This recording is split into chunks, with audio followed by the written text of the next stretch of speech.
Hello friends, நம்ம இன்றைக்கி பார்க்க போகிறது ராகி அடை, கேழ்வரகு அடை. இதுக்கு நம்மளுக்கு தேவையான பொருட்கள் ஃபஸ்ட்டு 3 டம்ளர் ராகி மாவு. 3 டம்ளர் ராகி மாவு எடுத்துக்கிட்டிங்கன்னா பெரிய அடையாக சுட்டிங்கன்னா ஒரு 6 அடை கிட்ட வரும். நெக்ஸ்ட்டு இந்த ராகி மாவுக்கு நம்மளுக்கு என்னென்ன ஆட் பண்ணணுன்னா கூட ஒரு 3 பச்சை மிளகா,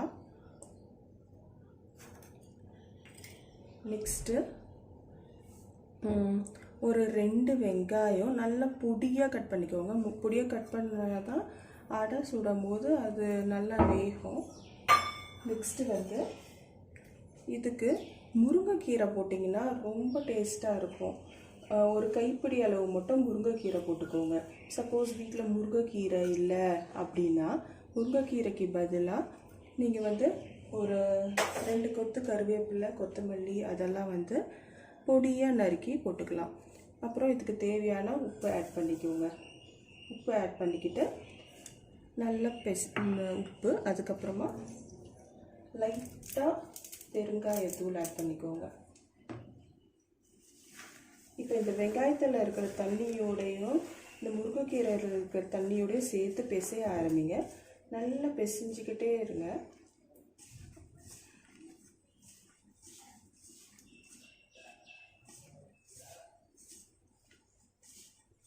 இந்த ராகி மாவு ஃபஸ்ட்டு கடையில் வாங்குறதையும் யூஸ் பண்ணிக்கலாம், அப்படி இல்லைன்னா நம்மளாம் அரைச்சும் யூஸ் பண்ணிக்கலாம். கடையில் வாங்குறது யூஸ் பண்ணுறதா இருந்தால் ஃபஸ்ட்டு லைட்டாக கொஞ்சம் டேஸ்ட் பண்ணி பாருங்கள்.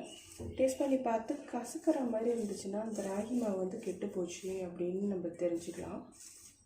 அப்போ அந்த டைமில் நம்ம அதை யூஸ் பண்ணாமல் விட்டுடலாம். ஏன்னா செஞ்சால் எல்லாமே வேஸ்ட் ஆகிடும் அதில். நெக்ஸ்ட்டு இப்போ நல்லா பிசைஞ்சிக்கிட்டு தேவையான அளவு ஹாட் வாட்டரை ஊற்றிக்கோங்க.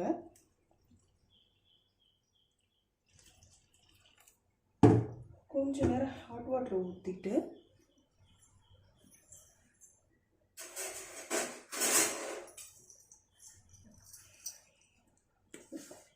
நம்ம கையால் பிசைய முடியாது, லைட்டாக இந்த மாதிரி கரண்டியால்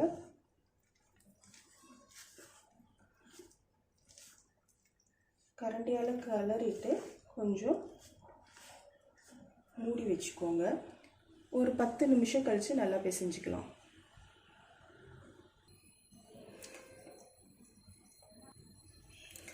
இப்போ நல்லா நம்ம மாவை பிசைஞ்சாச்சு. பிசைஞ்சு ஒரு 10 நிமிஷம் ஊற வச்சாச்சு.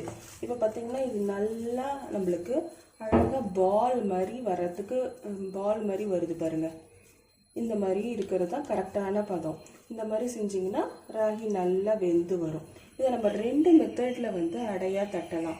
ஃபஸ்ட்டு இந்த மாதிரி பால் பிடிச்சி வச்சுக்கிட்டு ஒரு வாழை இலையில் எடுத்துக்கிட்டு ஒரு ட்ராப் ஆயில் விட்டுக்கிட்டு அந்த இலை ஃபுல்லாக நல்லா தேய்ச்சிக்கிட்டு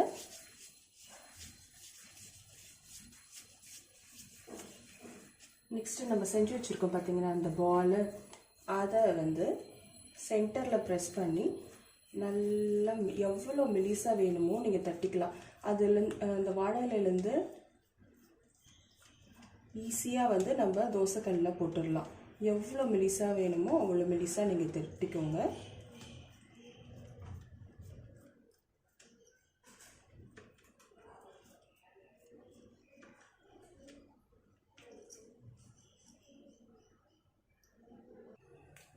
ஒரு தோசைக்கல் எடுத்துக்கோங்க. அந்த தோசைக்கல் நல்லா காஞ்சிட்ட உடனே லைட்டாக ஆயில் ஊற்றி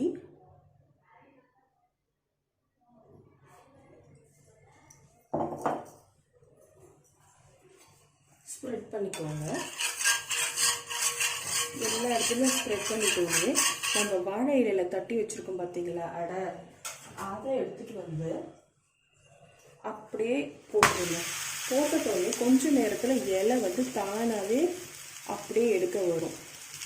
இப்போ நல்லா போட்டுட்டிங்களா, கொஞ்சம் வெயிட் பண்ணிங்கன்னா அழகாக நம்ம ஏற்கனவே வாழை இலையில் எண்ணெய் தடவி வச்சுருக்கோம் இல்லையா, அதனால் பார்த்திங்களா அப்படியே அழகாக எடுக்க வரும் நம்மளுக்கு. இப்படி எடுத்துகிட்டு வந்து கொஞ்சம் ராகி வந்து நல்லா வேக விடணும். நல்லா வேக வச்சு சாப்பிட்லன்னா நம்மளுக்கு வயிறு வலிக்கும். அதனால் பொறுமையாக சிம்மில் வச்சு நல்லா ராகி அடையை வேக வைக்கணும்.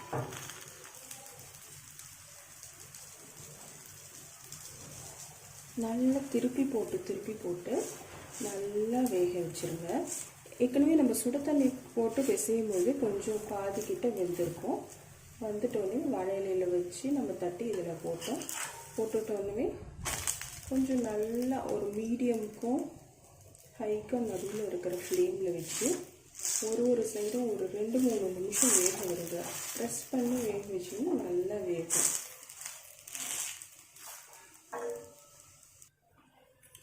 இப்போ ராகி அடை நல்லா வெந்துருச்சு. நம்ம இதை ஒரு பிளேட்டுக்கு மாற்றிக்கலாம். வேறு ஒரு மெத்தடில் என்ன பண்ணலான்னா, நம்ம டைரெக்டாகவே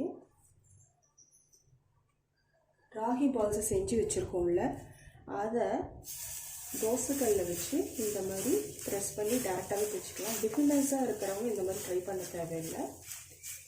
பிகினர்ஸாக இருக்கிறவங்க ஒன்று வாழை இலையில் பண்ணுங்கள். அப்படி இல்லைன்னா பாலித்தீன் கவர் இருக்கும் பார்த்தீங்களா, அந்த பாலித்தீன் கவரில் தட்டி போடுங்க. கொஞ்சம் ஓகே, கொஞ்சம் நாள் சமைச்சிட்டு இருக்கவங்க இந்த மாதிரி ட்ரை பண்ணலாம்.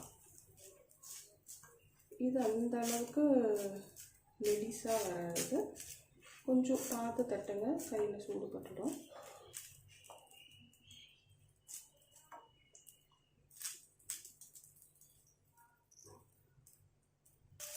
ராகி அடையை வந்து தேங்காய் சட்னியோடு சர்வ் பண்ணலாம்.